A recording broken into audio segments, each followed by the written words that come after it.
Além disso, também possuem propriedades medicinais e terapêuticas. Você saber um pouquinho disso já é um ponto positivo, não é não? Agora imagina você mesmo cultivar essas ervas. Ter elas ali, ó, prontinha para o uso. Ah, tá fazendo uma comidinha, vai lá, pegou, pôs, gostou?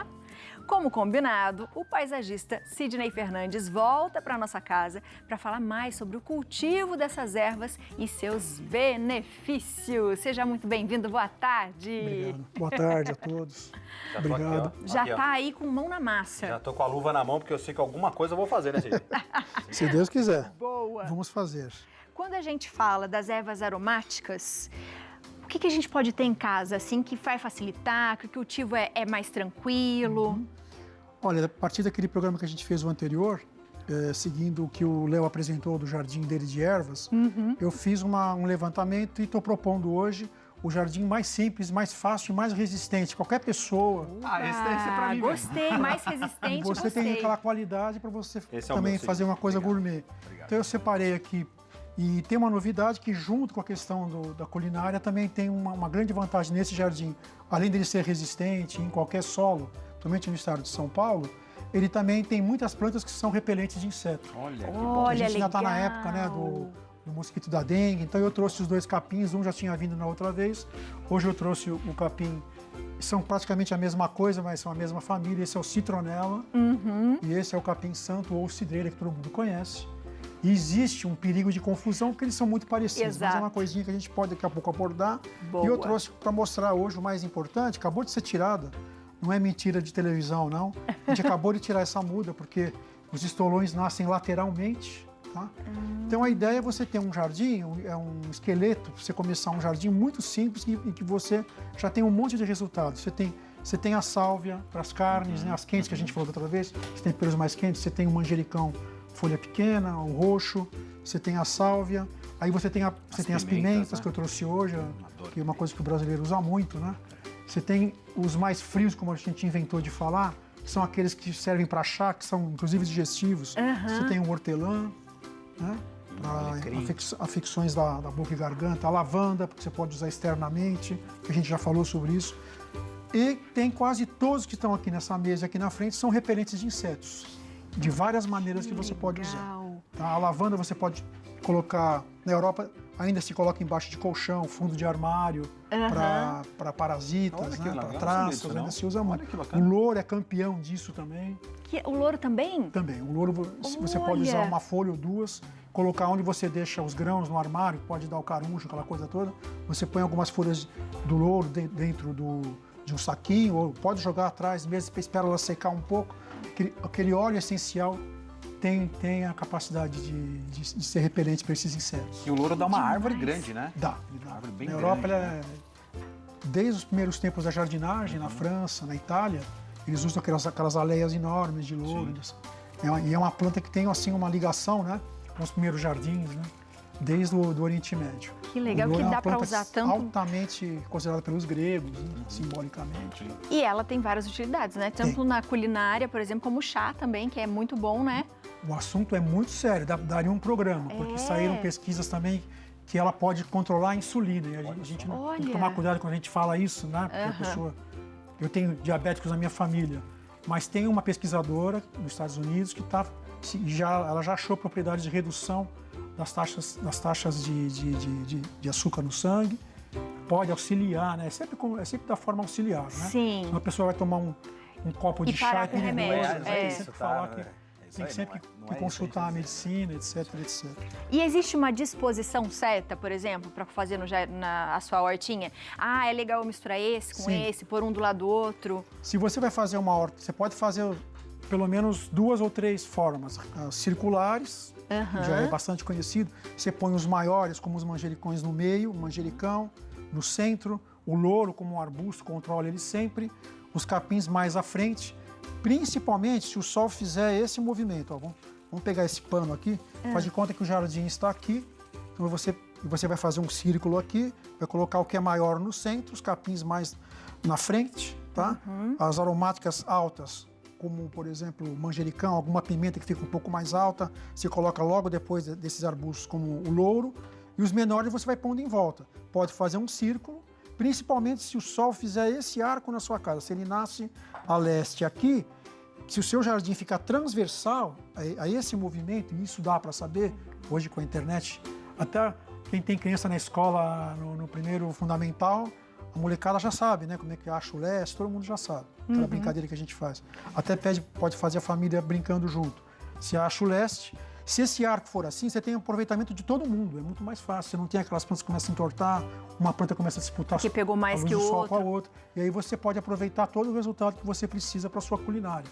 Eu queria que você falasse um pouquinho mais do alecrim pra gente. A gente estava conversando Ótimo. agora, que o meu Vamos alecrim não vai. Eu falei, não adianta. Eu coloco ovo, eu bato ovo, casca de não sei o quê, eu deixo a terra bem úmida, coloco um substrato, mas o alecrim não vai, morre. Por quê? Me fala. A gente, eu conheci fazendo um tudo professor de paisagismo que ele falava que alecrim é aquela planta que gosta de desaforo, Aí, ó. né? E ela, no Mediterrâneo, em muitos lugares que você for, a gente estava conversando sobre isso, Uhum. elas crescem em lugares de solo pobre, muito vento, geralmente são arenosos. Na Itália você encontra muito, na Espanha também, naqueles lugares mais quase que semiáridos, que tem muito vento, muita pedra, onde se planta os pés de azeitona para fazer azeite, onde se planta a uva, você encontra essas famílias de alecrim lá. Porque as variedades chegam a mais de 100, né? Tem árvore de todo tamanho. O solo dele tem que ser um pouco calcário. Então, se você usar um solo argiloso, vermelho, como você está vendo aqui, esse daqui veio de Cotia, de uma chácara de um amigo meu, de Cotia, fornecedor. E lá você tem um clima um pouquinho mais frio que a cidade de São Paulo, é um pouco mais alto, tem um vento o ano todo. Se você alia a isso um pouco de calcário num vaso a cada 6 meses, não mais que 50 gramas, ele já se desenvolve. É isso, então eu tô, Não eu tô coloque- deixando a terra muito fértil e não é essa a Exatamente. intenção. Excesso de terra preta e muita água não vai fazer bem para ele. Que interessante. Muito legal. E em relação ao hortelã também eu acho tão difícil, sabia? Ela é difícil. Porque em casa a gente tentou também e Ela não é. conseguiu muito. A hortelã, você tem que manter só o solo dela úmido, põe o dedo, sente a água e deixa uns dias sempre seco. Só volta a regar quando ela estiver bem seca. Muito seca. Ela precisa disso. E quando ela começar a invadir todo o vaso, você dá uma aliviada, ela solta uns cabelinhos, que são umas raízes capilares pequenininhas, nesses intervalos aqui. Aí você vai cortando com uma tesourinha, vai aliviando e ela vai brotando do centro novamente. Tá? O que ela gosta? Ela gosta de humus de minhoca, esterco bovino no máximo, não precisa encher de adubo. Por exemplo, nunca aconselho usar adubo químico. Ela gosta de ter um período no solo que a gente chama de descanso. Então você não põe nada. Por exemplo, primeiro semestre você não dá nada para ela. No segundo semestre, quando entra a primavera, você põe uma colher. Humus de minhoca está ótimo. Tá? Um pouquinho de calcário, menos do que 50 gramas, talvez a metade do que você vai colocar no alecrim, você coloca na hortelã. Tá? E ela gosta também de ser abandonada. Larga ela num cantinho meio sombrio, que tem só o sol da manhã no jardim, Gosta que ela de ser começa, abandonada, que ela, é que ela começa a rastejar. Olha, brincadeira que a gente e aí a faz. hora que a gente for lá, ela vai dar valor. Vai não dar é? valor. Porque quando você volta me num jardim, abandonou, né? quando você volta num jardim abandonado, como eu já voltei diversas vezes, a gente para, todo mundo para e olha, mas eu não estou entendendo. Como é que ela tá ali? A casa está abandonada há não sei quantos anos, você tem aquele mato gigantesco e ela está lá brigando com todo mundo Olha, e ela não é gente, que nativa. interessante. Existem umas pimentas no mato, nossa, tem algumas que eu não sei nem se é a mesma família, deve ser outras, mas aí mas a menta é uma família que veio como as outras, foram não é trazidas pelos nativa, europeus né? e ela se deu super bem. Só que esse comportamento dela, isso é explicado pela botânica, né? Ela passa a se chamar subespontânea, ela entra junto com a flora nativa do novo lugar que ela gosta do clima, como aconteceu aqui em São Paulo, e ela começa a ocupar espaço como se ela fosse uma planta nativa. O nome disso é subespontânea. Que Que interessante. demais, que demais. Dessas outras, tem mais algumas que a gente tem que tomar mais cuidado, assim? Sim, em São Paulo o excesso de... ela precisa mesmo... Agora ela vai começar a ficar legal, a sálvia. Quanto mais seco o ar, mais a sálvia fica linda. Você tem jardins, por exemplo, em Campos do Jordão, em Cunha, de sálvia. Algumas sálvias estão dessa altura, assim, e ela dá aquela flor que a cor é mais forte que a lavanda. Então você põe aqueles capins tipo Texas, aquele bronze, os arranjos são maravilhosos. E na cidade de São Paulo é muito difícil. Agora, talvez, como infelizmente nosso ar é mais seco, né, por questões até ambientais problemáticas, eu já vi algumas sálvias maiorzinhas em São Paulo. Mas fora de São Paulo é que ela vai bem. Então, para culinária, num jardim onde você tem o sol forte e você tem certeza que a umidade não é tão grande quanto pro manjericão, você põe a sálvia ali. Ela vai durar um pouco mais.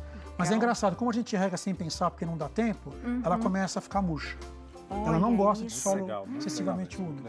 Então, para ela, você pode, se tiver um arranjinho com aquelas pedrinhas, né? Um pouco de areia. Pode colocar. Misturar é melhor. Boa. Drenar mais rápido o solo para ela. Essa pimenta aí é para plantar? Bom, a brincadeira da pimenta, não. A gente vai... Eu mudei um pouquinho, isso aqui é mais para explicar para as pessoas como é que elas podem criar... vou tentar ser rápido por causa do tempo. Isso aqui é um vaso de pimenta ornamental. São várias pimentas que vão sendo cruzadas e dá esses vasos que a gente vê muito no CEAGESP, nas floriculturas. Tem até um arranjo oriental muito bonito que eu trouxe de um fornecedor. E você colocar esses pau de espetinhos para manter o arbusto sempre alto e elas tomarem sol por igual. E você tem uma quantidade grande fica lindo de assim. pimenta. Isso facilita muito para você que cozinha. Você tem todas iguais, o mesmo tipo de insolação. Então você sabe que você vai poder trabalhar, né, com um prato bem servido pela pimenta. Essas daqui são mais fortes, talvez sejam uma mistura de cumari, porque elas são todas híbridas, né? A ideia, o que eu estou querendo explicar para as pessoas é abrir uma pimenta dessa, você deixa ela murchar como ela está chegando nesse nível, tá? Bem murcha, quando ela estiver bem seca, você abre as sementes, tá? Tira as sementes, ela vai praticamente abrir sozinha. Deixa eu tirar daqui, ó. Gente, pelo amor de Deus, depois que fizer isso, não põe a mão nos olhos, aquela história toda. E não vai me cheirar a pimenta se você estiver ainda doente, então tá aqui.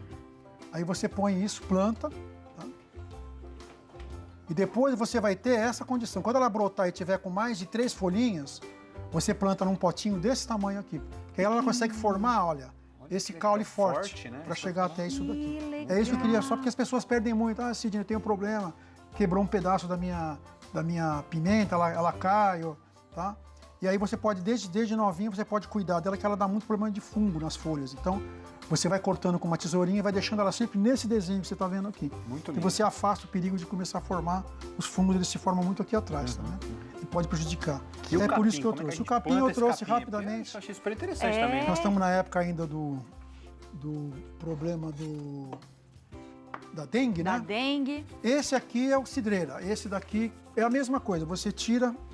Vou te dar para você. Então Pode cavar com a mão? Pode cavar com a mão. Pode ir se com a quiser pimenta espatulinha. junto, hein? Isso, no futuro vai ser os dois. Vamos trazer daqui alguns programas. Que legal. Aqui tem um vasinho para você jogar um pouco mais de terra. A gente acha que é difícil, né? Mas é super simples, né? Agora já vai jogando e vai apertando. Tá? Por que eu estou ensinando isso? Ou estou recomendando isso? Dá licença.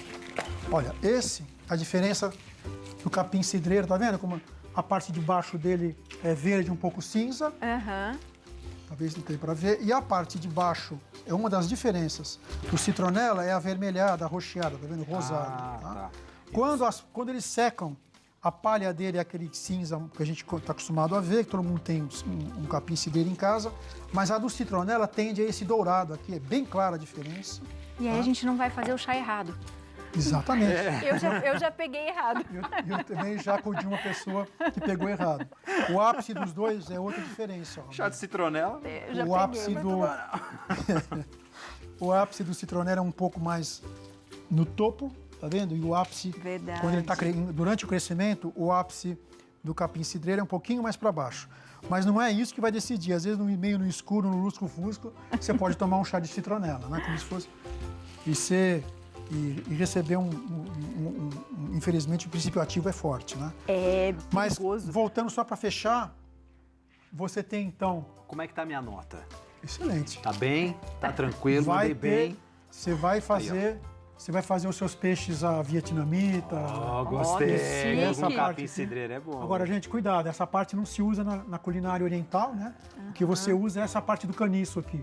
Você corta eles cortam essa parte, né? Para fazer peixes, para fazer saladas vietnamitas, japonesas. Eles cortam essa parte do capim-limão. Do capim-limão, esse não, tá? Esse é problema, ok? Esse é muito bom. A gente tá... Eu não queria atrapalhar o nosso tempo, mas é importante falar. Só de você ter no jardim, você já tem um repelente importante, tá? Para formiga, principalmente para mosquito, para barata. Preparar a essência dele no álcool, a gente vai, no nosso canal, nós vamos colocar como é que se faz, e já tem isso em vários canais da internet. Você passar um pano na cozinha, em casa, você já repele um monte de inseto Que legal! rasteiro. Então, além do que existe, eu não sou contra o que tem na indústria e na ciência. Mas, poxa, a ideia desse jardim é que você evolua com os recursos naturais da sua casa, né? Até por questões econômicas, né? E Utilizar o seu olha próprio tempero, a quantidade né? de recursos que nós temos Até pra abundante no você Brasil. limpar. Você tem isso aqui o ano Dá pra limpar, todo. é. Num país frio, você não tem essa folhagem o ano todo. Que incrível. É isso, gente. Gente, aí a gente quer mais tempo com o Sidney. Porque a gente pergunta, ele sabe tudo do que ele está falando ali, e aí a gente vai fazendo mais perguntas. Fantástico, fantástico. Parabéns. Adorei. Muito bom, viu? Parabéns, Adorei. tá aqui. Gostou? Que Tá aqui, é isso? Não eu fala vou assim, não, tomar. que eu vou me achar. Volto para tomar meu chá aqui no Santa Você Cruz. tá convidado. Perfeito, adorei. Você de casa, aproveita, pede pro Sidney já voltar, não é? Pra gente fazer mais perguntas para ele. @Paisagem e Jardim Sem Limites. E o YouTube é também Esse é o assim. YouTube, esse é o Ai, YouTube. maravilhoso. Então, ó, já falou que tem lá no canal, então deve ter muita dica lá, hein? Quem quiser fazer perguntas pelo e-mail é o verdereverdejardim@gmail.com. Maravilha. E tem o telefone também, ó, que é o 11 9671 91306. Tá aparecendo aí na sua tela. Sidney, seja sempre bem-vindo à nossa casa. Muito obrigado. obrigada. Viu? Obrigado Gente, pela aula obrigado, novamente. agradeço a vocês. Obrigada pela Sempre. aula sempre. Foi lindo. Até a próxima, Muito se legal. Deus quiser. Obrigado. Maravilhoso. Eita, nós, Abiane. Vamos Ó, aumentar agora aquela até hortinha deu lá, bem. Agora já Abiane. deu, Vamos hein? aumentar aquela hortinha Tá aqui, lá, garoto, hein? Tá aí, ó. pensando o quê? Tá aqui. Ah, tá aqui, Pronto. ó. Vai, vem pra cá. Já aumentou a hortinha. Obrigado, Cid. Maravilha, Obrigado. Essa aqui eu vou... maravilha. Sônia. Adorei.